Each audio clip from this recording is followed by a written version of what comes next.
Regulations are one of the biggest problems that has been talked about, written about, and finally really studied by some of the biggest names in the world that is stopping crypto adoption. This is the main problem that's stopping a lot of people from adopting, using, and even integrating this technology. Biggest changes to rules and regulations. We could already see it with Mika. There are a lot of things I want to talk about in this film. Brad Garlinghouse, CEO of Ripple, has also sent us a very important message that we should read over, look into, and think about for a while because things are changing. This year will go down in crypto history. We're going to talk about it and go over it. That being said, welcome to the channel, everyone. My name is Nick.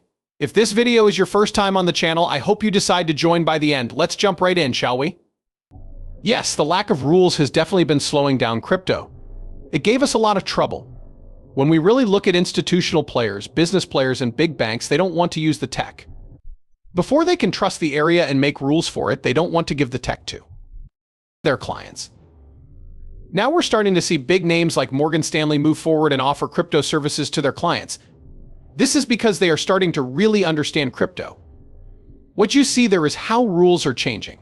Now let's quickly look at this post from Ripple from April 9th, 2024. It talks about how Mecca and European rules on digital assets are making it easier for institutions to accept them. While I could go over a lot of the information in this, I chose to outline it instead because many people missed it.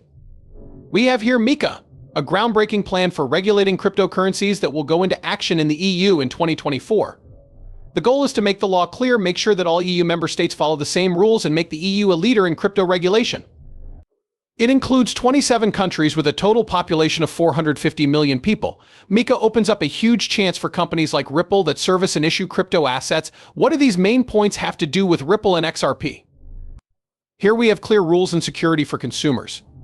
In this case, Mika makes a standard part. I should say that there will be uniform rules for crypto operations across the EU. This will protect consumers better and make things more clear. Ripple and XRP can safely grow across the block instead of having to deal with a patchwork of country-specific rules.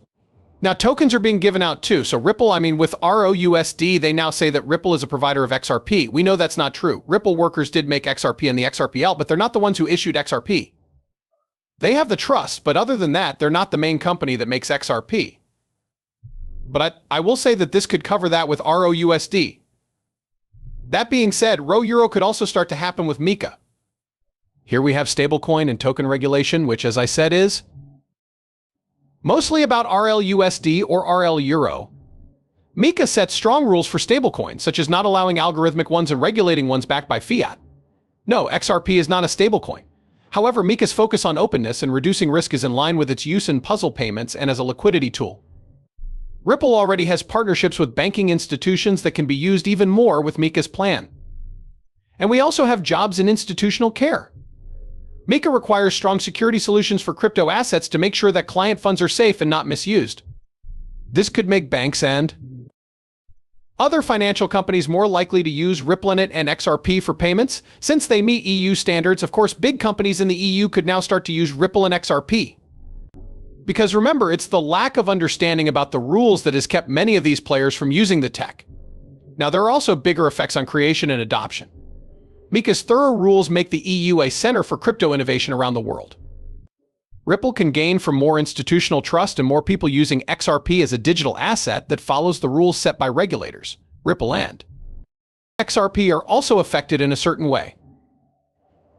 As I already said, we can make payments across borders, and Mika gives crypto a safe name, if you will. Because you can see it being discussed here, it gives it credibility. That does make it possible for Ripple to use those relationships in a big way. Then there is legal certainty. Again, a lot of those risks have been reduced. They were the main thing that kept a lot of people from using Ripple payments and other services for a long time. We also have a chance of being adopted by institutions. Under Mika's uniform regulatory framework, trust in institutions is expected to grow. Ripple's focus on business use cases makes XRP a possible tool for banks looking for crypto solutions that are compliant. In the European Union, it is known that Ripple wants the XRP system to be a major player in the institutional space, complete with institutional DeFi services, tokenization services, and many other things. Now we have impact around the world too. Similar rules could be made all over the world based on Mika's scheme. This would allow Ripple to use its success in the EU as a model for other markets. This would make XRP a more widely used digital asset around the world. Now, I want to talk about this because, yes, Mika is that big for rules all over the world, even in the US, and now that we think about it, Ripple already has that system in place. Hey, guess what can be written in a way that is already set up? You should know that the EU has rules for us. That's exactly how things work in the EU, you know. In the EU, this is how we follow the rules. That could be used here, there, or anywhere else. It looks like Ripple has already made plans. That's why we always say that Ripple is like 4D chess. All of these other people are playing checkers. Also, we have this over here from a Smoke Dog. Big shout out to Smoke Dog. Yes, Mika will set a standard for full crypto control around the world. We already said it's an accelerant, right? It speeds up rules around the world, and this is where Mika sets an example for complete crypto regulation.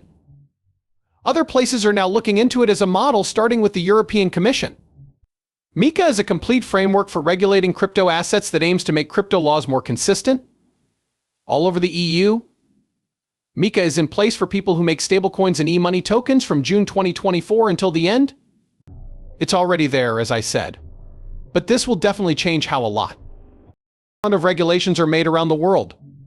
The markets and crypto assets regulations were made by the European Union at the regional level.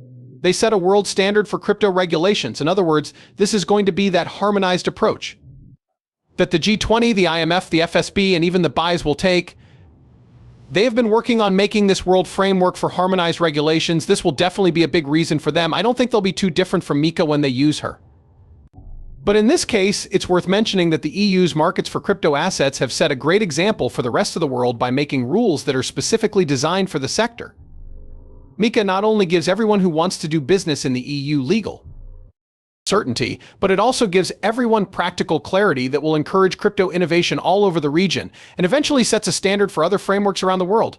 The last rules will be put in place this year, so we're almost there in Europe. The crypto business is no longer known as the Wild West. Instead, it shows banks and other institutions how the solutions it is creating can improve payments, digitize financial tools and processes, and give their customers better service. Cryptocurrencies and other digital assets have the potential to change the way money is handled.